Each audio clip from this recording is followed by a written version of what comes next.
started. We are going live on YouTube right now. Thank you. Since you're somewhat new with this, Steve is here. Diane Loricello is not. She's on her way to an airport in New York. Dick is here. Bill should be on his way to South America. And Mayor Rilling is not here. I'm here. And Jeff should be calling in at some point, and Louise is here. So moving on very quickly. Did anybody get any communication from DEEP? No. Okay, how about the Department of Agriculture? Steve, you hear anything from them, or Jeff, or Dick?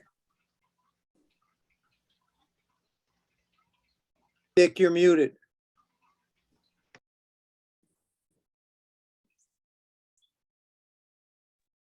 How about now? You're good. Okay. I talked to the agriculture people up at Milford about the plankton we found.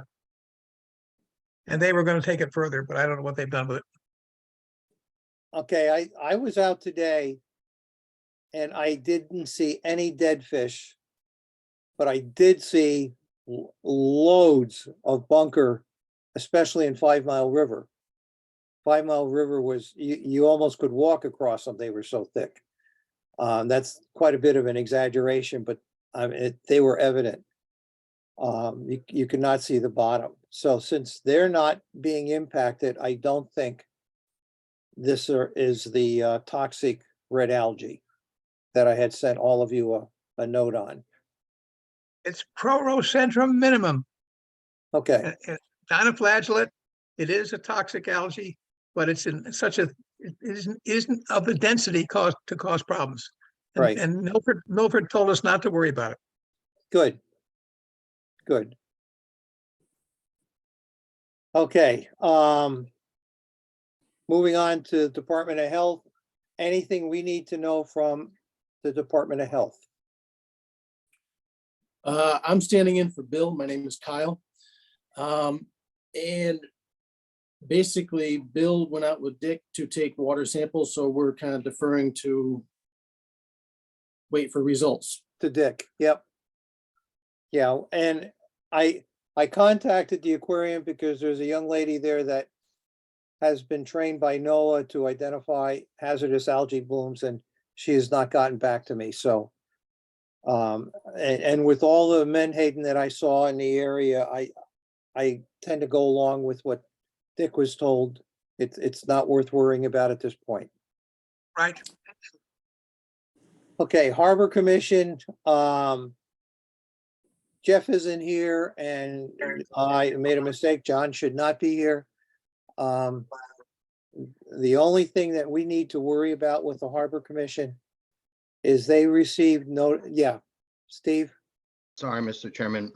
Chairman Kibbe is on as a participant. I was wondering if he could be shifted into the main meeting. Good point.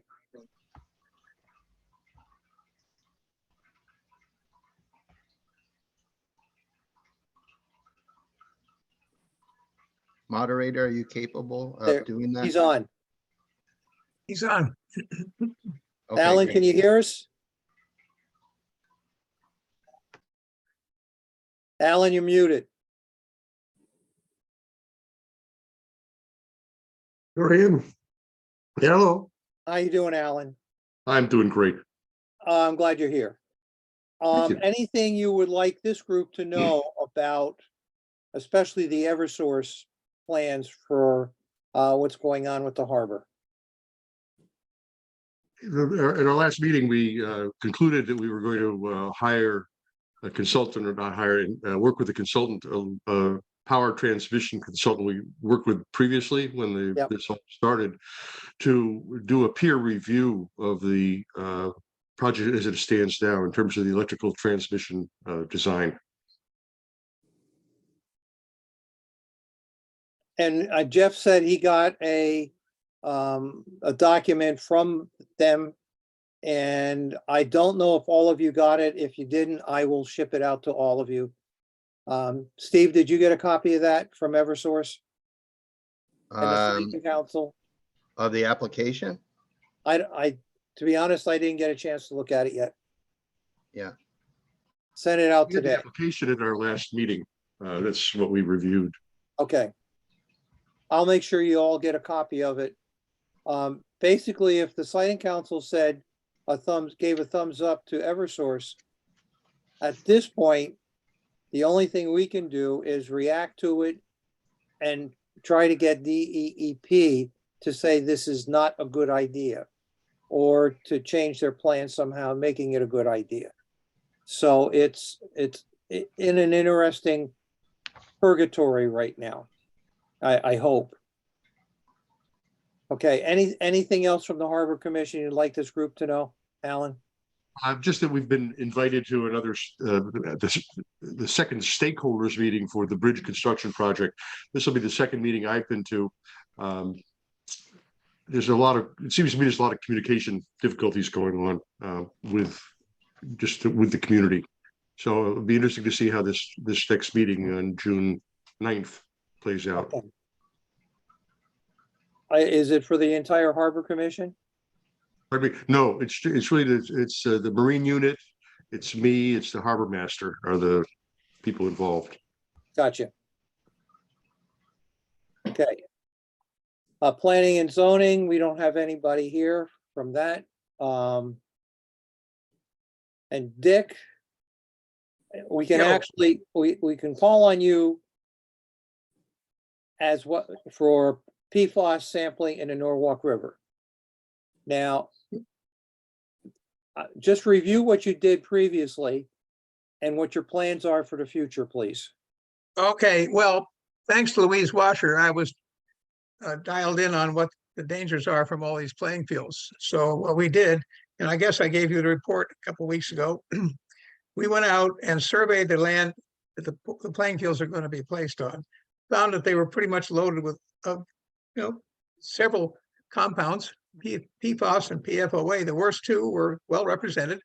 The Norwalk fields is particularly bad because I think there's a firehouse up on the, that would be the southwest corner that has been playing with foam. And the area is pretty well soaked with various forms of PFOS. We also have the difficulties there of the well fields. The well fields, people don't want to talk to us. They apparently had difficulties meeting the old standard of 70 parts per trillion. Whether they can even meet the new standards of 10 parts per trillion for PFOS and 16 parts per trillion for PFOA, we don't know. And on top of that, the EPA came out about a month ago and said, well, fellas, we're going to give you a 4 parts per trillion as a goal for both those products. But the good news is it's not going to go into effect until September of 2024. And then you got 9 months to comply. And I just think that what has compounded this whole issue, Joe, the Environment Committee had SB 100 ready to go out, $75 million to help the shoreline communities deal with PFOS in their drinking water and with their various taxing districts. They pulled the money. It's not going anywhere. It's killed. And I just don't know what we're going to do. The state doesn't have criteria yet. We're doing surface water sampling. We're doing much of anything. And there's very few places that have been tested at all. I would think that our deal on the Silvermine River and also Norwalk River is new to everybody. Both rivers are polluted. And I now think that Louise and I have been talking, what we're going to do, there's a much cheaper test that came out. The old tests with York Laboratories are $295 a piece. They now have another unit called Cyclopure. Those tests are $79, and that includes processing and shipping back to the factory. So we're going to do another run and duplicate those tests and see how the two processes compare, for one thing. And I'm still under trying to find enough money to do Saugatuck River and 5 Mile River. So I think we should do all 4 of them, and we ought to be able to present those to the state. Oh, and get this. I have now got the ultimate in testing equipment. We had everything made out of metal. We have one set of gear made for York's particular samples and another set made for Cyclopure. So I'm getting to a point where nobody's going to be able to say, oh, you contaminated this or that. And when I talked to Christopher Pickens, who was a state lab director, he said, you know, Dick, he said, are you getting clear blanks? And we are. And he said, if you're doing that, he said, your testing's probably okay. But we've gone the extra step so that we're going to be bulletproof on anybody coming back and saying that we violated some procedure. The state doesn't even have a procedure. If you guys have seen the map of all the testing that's gone on around this state, around our state, from all the different states, you'll see that it looks like they're riddled with shotgun pellets, where the state of Connecticut is one big bare spot. And I'm getting kind of worried about this. I mean, I wonder where we're going to go with it. All of you do know that the Wilton playing field got shot down. You know that? It got shot down for a number of reasons. One, that we tested it and got them all upset. They didn't even know what PFAS was. They do now. Louise put on a seminar with 2 experts that left everybody gasping in the aisle. If you walked away from that and thought there was a good playing field around, you got a problem. And the biggest one of all was Wilton tried to extract $1.3 million from the school budget and then add 6 mills on the taxing base. That was the final straw, and it went down in a vote. So we got 1 down. The next 3 that are looming are Norwalk, and the town common council doesn't seem to be too red hot about approving them. So maybe we got something going for us. Meanwhile, Maine has outlawed them. Vermont has outlawed them. New York and Massachusetts are working on outlawing them. So we may be getting to a point where it's beginning to be the tipping point. We can get rid of them in this state. There was a bill put together last year to outlaw them, and of course that got shot down. So that's my story. I want to add one clarification about Cyclopure. It is less expensive, but it is not a certified lab that tests it. So we're seeing it as screening. And then if we hit some hot spots, we'll go back and do the next level testing. So it's just a more affordable way for us to do more parts of the watershed. Compare Right. the tests. And compare, yeah. You should know, though, that the majority of testing that's going on all around us in the other states is Cyclopure. They're not buying the high price spread. The high price spread is really bulletproof. We get testing done with that. There's very little error in that. Well, Dick, if you think back to our younger days, when we started using the Lamont test kits, they weren't considered EPA protocol. And it wasn't after they had been used for a period of time that we no longer had to do the old Winkler titrations to That's right. approve the dissolved oxygen levels. And it just took time. So it may be just a matter of a lot of people using the Cyclopure test, and then every once in a while backing that up with a lab certified test. And if everybody's coming back with the same answers, it's pretty hard not to certify something like that. Not unless some politician has their hand in a pocket of these labs that do the testing, which I hope not. Oh, one quick thing. As you know, Joe, we took some cores from Pear Tree Point and also Norwalk Harbor to test for the presence of nicotinoid pesticides, because we saw some previous cores that were done by another outfit that didn't even look at them. I finally got Cornell to take them and do the tests. I had them test 1 inch down and 6 inches down. Our cores are only a foot deep. They found no nicotinoids. So I just got that answer last week. That's good news. Now, Dick, you're probably more well-read on that than I am at this point. Is that because they break down quicker and tend not to get trapped in the sediments? Or do you think No. they've been taken up by the life that's in the water? They're not known to break down quickly. Louise, you can add on that too.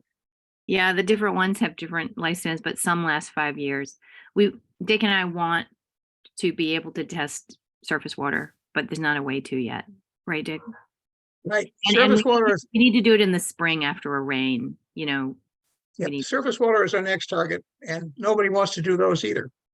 So it's an uphill fight. Thanks, Dick. Any other good news for us? No. Okay, appreciate the work. Diane sent a note. Did all of you get a copy of that note that she sent out? Okay, is there a reason to go over it at this point, or should we just have it included? Especially the changes that she had for the minutes. Steve, Yeah, I'll move that that email be entered into the record. okay, second on that? Okay. Okay, we will enter it on record. And Kyle, I'll make sure you get a copy of that. Or did you get a copy already? No, if it came to Bill, it might have come to Bill, so I don't know. Okay. You have my email address. Just send me an email with test on it, and then I'll send that to you, and that could be included in the minutes. Okay, will do. And basically what she said is she also did not find, she did not complete the directory of who to call. She's still working on it, and hopefully, when she gets some answers, she'll be able to complete that document. Now, under new business, Bill had called me 2 days ago and said there were complaints about red stuff in the water. And Dick, you and Bill went out, and Dick did sampling. He took samples of the algae. I do know from my work on the aquarium boat, this was the time of year we would get a tremendous amount of dinoflagellates. And it was a very heavy concentration of them compared to the other algae. And once in a while, we would see algae that was so red that the water, it looked almost like blood. Now, for me, that's a problem. And the reason I say that's a problem, I can be at the shore and staff will say to me, the water's red. Well, that's one of the colors. My color blindness doesn't help me see. So I have to take other people's word for it that the water is red. But just based on a conversation Dick and I had earlier, this is not unusual. This has been going on for years and years and years. And what we hope for is it's not what they call an HAB, harmful algae bloom. So we have to wait and see how this plays out. Now, the good news is with a lot of bunker in the area, they'll eat it. And they'll cruise the harbors and clean up what's there. And when they run out of it, they'll move on to the next harbor and the next harbor and the next harbor.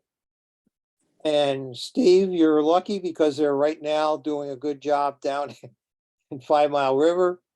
But the downside of that was we didn't see anything grazing on the bunker. We didn't see striped bass. We didn't see any bluefish. And what was even more concerned, I heard osprey, but I didn't see them feeding. So they were out there, but they weren't picking up the bunker and feeding on them. So we'll end that unless anybody has any questions on the red algae. Okay, PFAS. I think we're good with what Dick told us. And Eversource plans for drilling. Alan, can you enlighten this group as to what their plan, the last plan was that they sent to you? In broad terms, they're going to open excavate from kind of the back of 25 Van Zandt Street down Fort Point Street from that location. Yep. Van Zandt Street underneath part of Route 136 there, Seabreeze, whatever, along across from Vets Park. So that's going to be one lane of traffic each way, where we now have 4 lanes of traffic. Yeah. As you approach the bridge from the east. So I was surprised at that bit of it. Then at the corner of Veterans Park, there'll be the splice vaults are going to be in the street on Route 136, just before the Struffelina Bridge. And they're going to bear left from there. They're going to go do their drilling from the corner of Vets Park and go straight across to I'm not sure the lot number that it is. It's opposite Elizabeth Street, and the splice bunker on that side, or the splice vault on that side, will be in the middle, right smack in the middle of one of those vacant lots. I'm not sure which one. And then it will continue down Elizabeth Street, open excavation, all the way down to the lot behind the police station, and then reconnect at that location. That's the big picture. Now, as a point of information, Chris McCarthy and I both asked them about their splice bunkers that they're gonna put up, because the areas that they're gonna be in floods. And they emphatically said they were watertight, Right. but they were not gonna be raised, they weren't gonna be put above flood level. I just hope, should they flood, that we don't find citizens doing the funky chicken in the water from electrical charges that are discharged from those boxes. That could be tragic. Okay, is there anybody here from the public?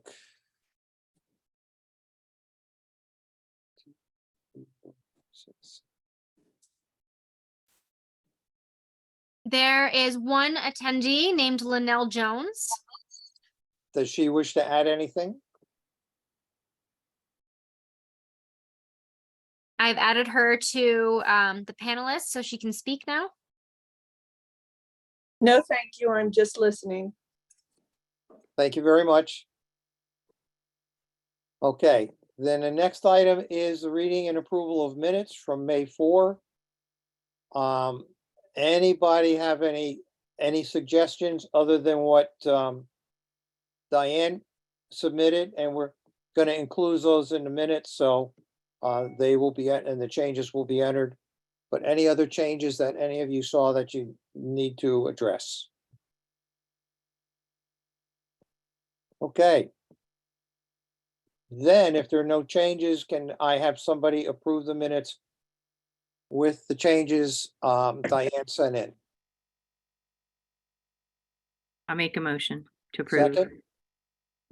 Is there a second? Okay. So minutes, all in favor? Aye. Aye, okay. Then we're at a good point. Next meeting is July 6th. Can I have a motion to adjourn? Oh, Joe, this is Jeff. I'm sorry, I just unmuted myself. Can you hear me? Yep. Did you want me to say anything about the Eversource, or I guess you've already talked about it. I didn't realize you'd be through this quickly. Alan gave us some insight as to what Oh, okay. happens. All And I don't know if anybody needed any more information. But right. if you do, just the other option? No? I would like to see a sketch of it. Or drawing. Of the route and all? Yep. Yeah, it's on the, well, Joe can forward the application to you. The other place it's easy to find is on the Connecticut Siting Council website. Okay. It's project 1560, and the whole original submittal to the Siting Council is there. Okay. The problem now 264 is, Alan, pages. it's not, when I looked the other night under pending applications where we saw all this material, it's no longer there. It's all gone. It's all gone because they've approved it. And I believe I saved the, all I downloaded, I had to do it on my phone, was the statement of approval. I'm assuming that there's some way to get the actual plans that were approved, so I'll try to search for that tonight, and if so, I can provide it to Joe, and he can provide it to the others. Good. Good. Steve? I believe, Dick, that they'll be attending next hour, the Shellfish meeting. You're certainly welcome to join.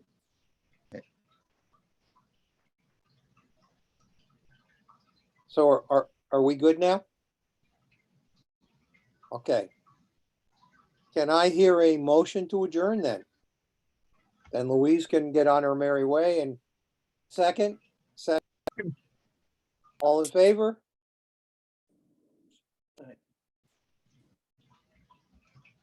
See you Thanks, next Joe. month. Thank you.